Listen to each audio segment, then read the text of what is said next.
Welcome back to On the Move with Victor Shi. Today is Thursday, March 16th, and this week we've seen more evidence of just how low the Republican Party has become. Yesterday, during a congressional hearing about the southern border, Marjorie Taylor Greene seemed to have shared top secret classified information. Earlier this week, Ron DeSantis called the Ukraine war a mere territorial dispute, and Republicans are, as they should be, criticizing him for those comments. And Republicans are also attributing the collapse of Silicon Valley Bank to wokeness and DEI training. The other day, we saw someone interviewed who didn't even know the definition of wokeness, who basically froze on TV and couldn't provide a definition. All of this would be laughable if it weren't so serious, and we should all be paying attention to what Republicans are trying to do to democracy and the state of our country. And I'm lucky to be joined by someone who does have a very extensive background in what I would consider a traditional, fact-based, and serious policymaking Republican Party, which seems long gone. And he is Bill Kristol, who served as chief of staff to Dan Quayle and now is not only a vocal critic of their current Republican Party, but is also the editor at large of The Bulwark and appears regularly on other cable outlets, not Fox anymore, but on MSNBC and CNN and other channels. Bill, it's so great to see you again. Thanks so much for joining me this morning. Yeah, thanks, Victor. It's good to be with you. And I think you put it so well. I mean, it would all be laughable if we're not dangerous, but we should never lose sight of how dangerous it is. Absolutely. Even if we're occasionally ridiculing and laughing. Yes, we can find some pleasure, but it is really serious. And there's a lot to talk about regarding the Republican Party, but I can't help but ask you about Ron DeSantis and the divide we're seeing in the Republican Party because of him. Trump lashed out at his policies, and numerous other Republicans have criticized him over his comments about Ukraine. I'm wondering, how do you see Ron DeSantis as kind of a representative figure in the Republican Party, if at all? Well, he is representative. I mean, Trump is the leader, more or less, the former president, and twice nominated, running for a third nomination. And the only one right now who's in double digits and, in fact, close to his level is DeSantis. So we can speculate, maybe he's going to fade, and maybe and he's also governor of Florida, a large state, which he won re-election, where he won re-election by 19 points. But I mean, the damaging side of it, when you said that, I was thinking about this. I've been in Europe a couple of times in the last 6-7 weeks, informal meetings with people who care about Ukraine, trying to kind of coordinate a little bit with the Europeans in terms of how they can help us back here make the case for doing everything for Ukraine and how we can help them over there. And, you know, one of their first questions always is, well, what about the Republican Party? And how worried are you about Kevin McCarthy cutting off funds and Trump? And I've sort of had the view that at the end of the day, Biden can prevent funds being cut off. And there are enough Republicans in the Senate and the House, with McConnell types, who aren't going to let McCarthy, there's not going to be a majority vote to do that. So it'll be a little, a little rocky, but it'll be fine. But DeSantis does change that equation. This is where I think, we can say, and we correctly can say, he's pandering, it's ridiculous, and other Republicans are somewhat speaking up against him. But at the end of the day, the candidates who right now are getting, what, Victor, 75% of the Republican of the vote in the Republican primaries one is pro-Putin, basically, Trump, and the other is, let's just say, anti-Putin, DeSantis, territorial dispute, no mention of war crimes or anything, brutality, anything like that. And which is bad, it's bad right now. It's not only bad for what it might suggest about January 20th, 2025. And right now, if you're in Europe, you're thinking, I don't know. I mean, we're asking our public to, make some sacrifices, and we're taking on Russia and the Russian apologists elsewhere, and we're doing, we're going out on a limb, as it were, taking some domestic criticism. What if the right just gets pulled out? It looks like the right's going to be pulled out from under us. These people, one of them could be the next president, Trump or DeSantis. And even in Congress, the degree to which DeSantis joining Trump undercuts the decent Republicans. So I think it has really damaging effects even now, let alone, obviously, what it suggests for 2 years from now. It's chilling to hear you talk about how Europeans view us and how kind of the international community views us, and that they are paying attention. And so to have people like Ron DeSantis saying what he says, it's not just insulated to the U.S. Other countries are also paying attention to what we have to say and do view us, I think, as kind of a global leader in this and do look to us for those policies. So I'm wondering, in terms of Ron DeSantis, where would you kind of put him on the right-wing spectrum? Do you think he's more extreme than Trump at this point, or do they just represent kind of Trump is the incompetence part, but he's extreme? Ron DeSantis is the competence part, but he's extreme. How do you describe Ron DeSantis? Yeah, he certainly is trying to be sort of Trump's mini-me in a lot of ways, and a little more systematic in some of the culture war stuff and the box checking. I don't. It's not clear that he's as effective a demagogue as Trump. And I say this, of course, not praising Trump, but I mean, as an actual matter, could DeSantis have done what Trump did in 2016? I don't believe so. Could he even have done what Trump did in 2020, running for re-election after a terrible presidency in so many ways, and come back close? Now, DeSantis was successful in Florida, but governor and president are awfully different things. And I think the jury's out on whether DeSantis is as effective a demagogue as Trump.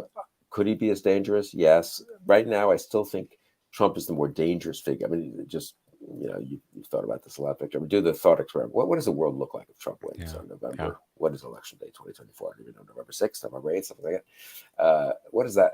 DeSantis, bad, very bad.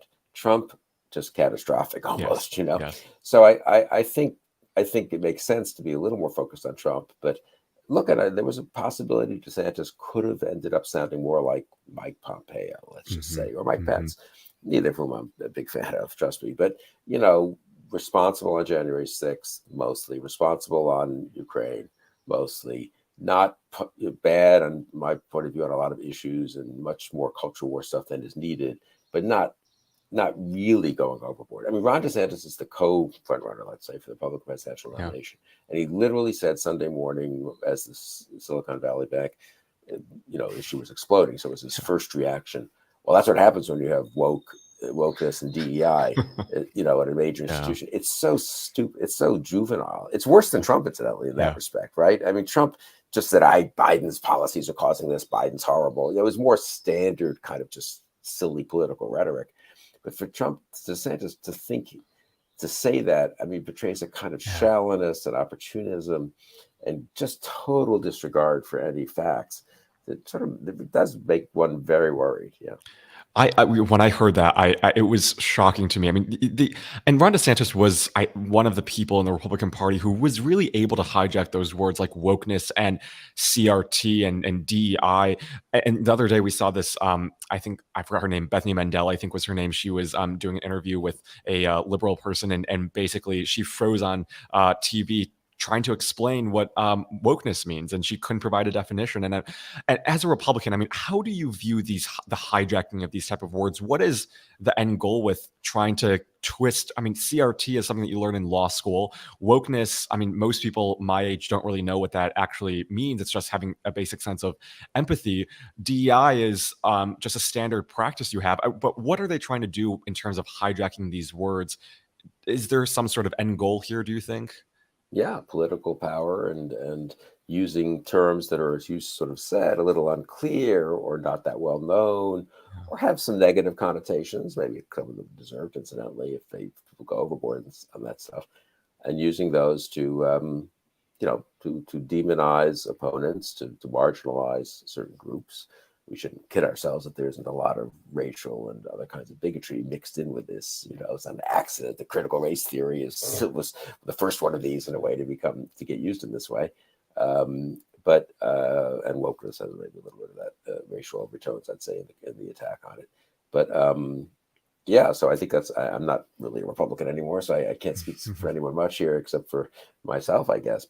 And I have Democrats maybe. So on the one hand, it's ridiculous. So you sort of think, well, why should I even push back on this? It's so stupid, On the other hand, if you don't push back, we've learned this over the last 6-7 years. Things get out there, and a lot of people don't know that much, but they see something on Fox, and there is some college administrator somewhere doing something stupid, or there are Stanford law students stupidly shouting down a federal judge, not a great judge, and he didn't pay very well either. But still, you shouldn't, invite a judge to speak on the campus and then shout him down. So I don't think we should assume, because it's getting back to our original point, your original point, really, that just because it's laughable in a way, that it can't be dangerous. Yeah. So you mentioned that you aren't a Republican anymore, but you have served in DC politics for a while, and especially in Republican circles. And I want to ask you about what's happening in Congress, because as we saw when Kevin McCarthy first stepped into office, it took a while for him to step into office. Now we're seeing Republicans like Marjorie Taylor Greene and Lauren Boebert basically on really key committee assignments, oversight, this weaponization of government subcommittee. How do you think, for young people looking at this Republican Party, how do you think they should view this, and what's happening in Congress right now, and kind of what that says about the current state of the Republican Party for young people specifically? I mean, they should view it with alarm, as all people should, and they should not, in my opinion, want to be part of such a party for now.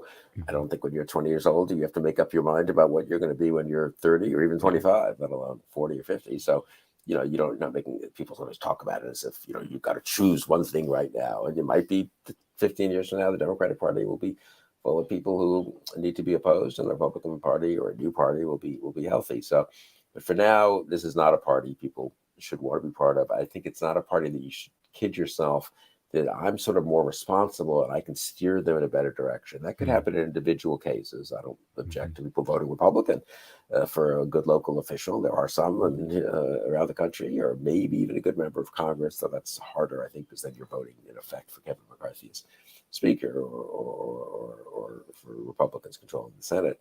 But for local state officials, a different story, obviously, Yeah. to some degree. But I think, yeah, you got to look at that party and say, do we want a party that's full of conspiracy theorists and demagogues, Mm. and isn't at all serious about governing? And whatever you think of the Democratic Party, it's got its limitations and problems, Yeah. Yeah. but it's governing pretty competently and pretty soberly and seriously. And most, not all, of the members of Congress, most of the Democratic governors, are trying to address problems in a pretty grown-up way, and trying to accommodate new thinking, but also not alienate people who prefer some of the older ways. So I think the Democratic Party's actually had a pretty good couple of years. Not that they get much credit for it. And the Republican Party, on the other hand, again, I think the key is not to sort of think Marjorie Taylor Greene is a fringe figure. Marjorie Taylor Greene is a powerful Republican Yeah. member of Congress.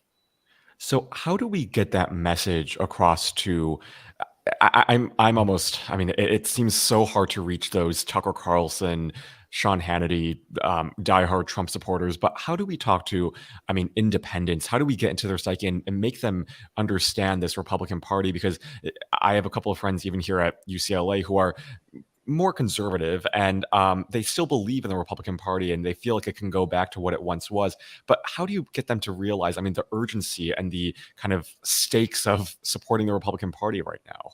No, look, it's a good question, and I don't think there's not one answer for everyone. Yeah, Different yeah, arguments appeal to different yeah. people. But I think one argument to make is if you want a healthy conservative party, which I want, a healthy Republican Party, we should all want it. It's better for the country, of course, to have two healthy parties.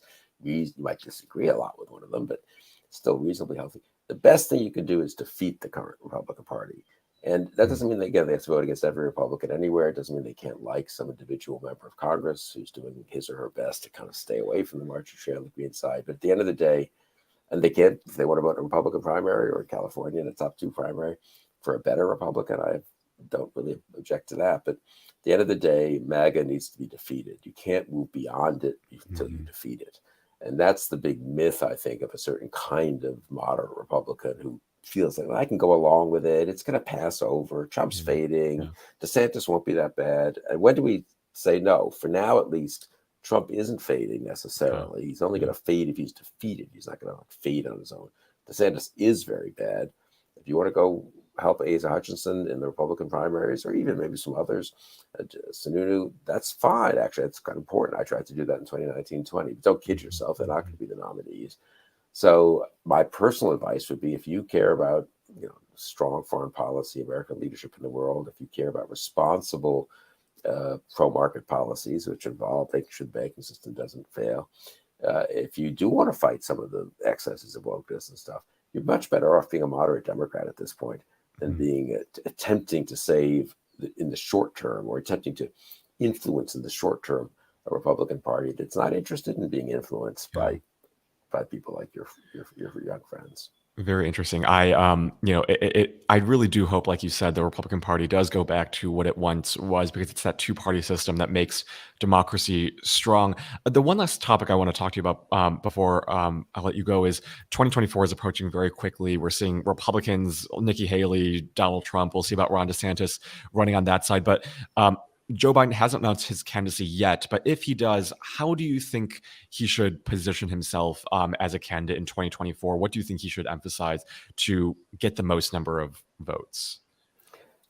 I mean, I've been a little bit of a skeptic about Biden running again, but he looks like he wants to. And of course, if he wants to, and can, he will. And I mean, he will be the nominee. Re-elections are different. You know, you can position yourself all you want, but you're running on your record. DeSantis or Trump or whoever will take the weakest parts of his record, and obviously not everything's been perfect, inflation and stuff. He's got to really spend time now, partly explaining what the consequences of Republican victory were. You're allowed to also make the election a choice, not merely a referendum, and say this is the alternative party, and here are the consequences of a party that's not willing to stand up to Putin. Is that the world we want to live in? Yeah. Dictators can brutally invade their neighboring countries and get away with it. What does that suggest about and don't believe all that rhetoric. Oh, we're tough on China. Was it really? You're not going to help Ukrainians defend themselves, and you're going to then defend Taiwan, which I'm for defending, don't get me wrong, but which is a much tougher proposition, against a much larger and stronger country, little island, further away and so forth, without having all the access to NATO that Ukraine has. So the idea that they're going to be at all responsible, Biden needs to make that point, and Democrats need to make that point over and over, and then defend his governance. And that means even on something like Silicon Valley Bank, I think, being pretty aggressive and saying, look, no one wants a bank to fail. And we've tried to, but we have contained the damage, assuming they have, and we've tried to, and we've done the responsible thing. And here's a couple of former Republican officials who say we've done the right thing. And it's the Republicans who are being irresponsible. I think you can't be defensive. Oh, it's not a bailout. I mean, fine, say that for one sentence, but go on the offensive a little more, I would say, than the Biden administration generally. It's that classic dark Brandon energy that people have been raving about. Bill Kristol, it's always good to see you, and thank you so much for always being a sane voice, especially in all of this. I really am grateful. I know a lot of people are too. Thank you so much for joining me this morning. That's nice of you, Victor. Thanks. I enjoyed it. Thanks so much.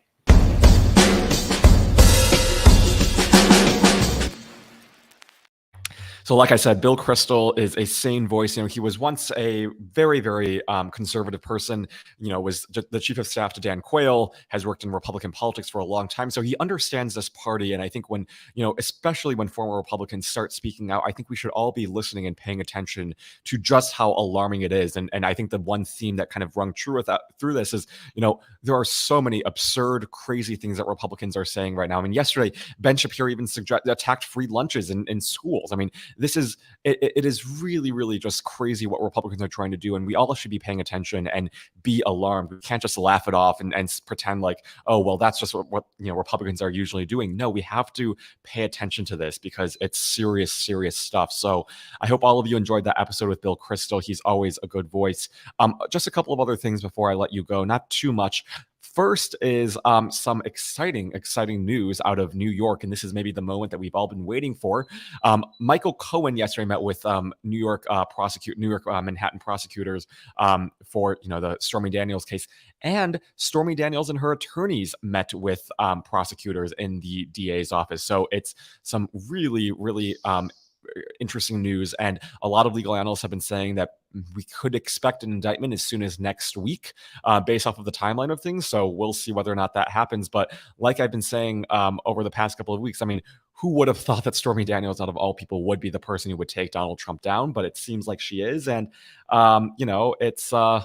it's sweet poetic justice, as they say. So let's all hope that next week is the week that he will be taken down. And one other thing is that last night, Vice President Kamala Harris appeared on the Colbert Show, and it was, if you all haven't seen it yet, check it out. There are clips on Twitter, there are clips on YouTube.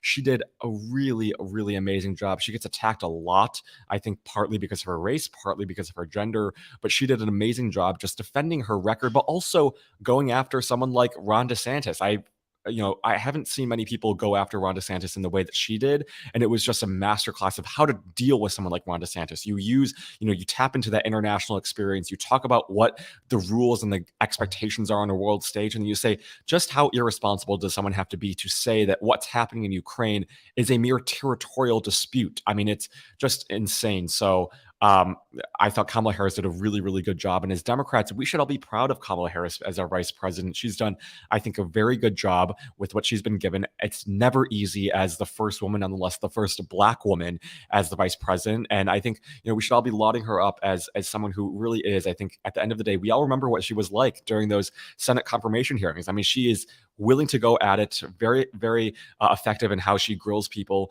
And I think we need more of that. And we should be proud that she's our vice president. Has she been been perfect? No, no vice president is, but she has done a heck of a good job with what she's been dealt with. And so I hope we can all just take a moment and celebrate Kamala Harris and her just amazing success on just as vice president, but also yesterday on the Colbert Show. I think she did a really tremendous job of showing why she's vice president. So that's all I have for you today. Tomorrow, we're going to have on Judy Chu from California, not too far away from where I am right now, who is going to talk about Monterey Park, who's going to talk about the anti-Asian hate. There's a lot to talk about with her, so you don't want to miss that.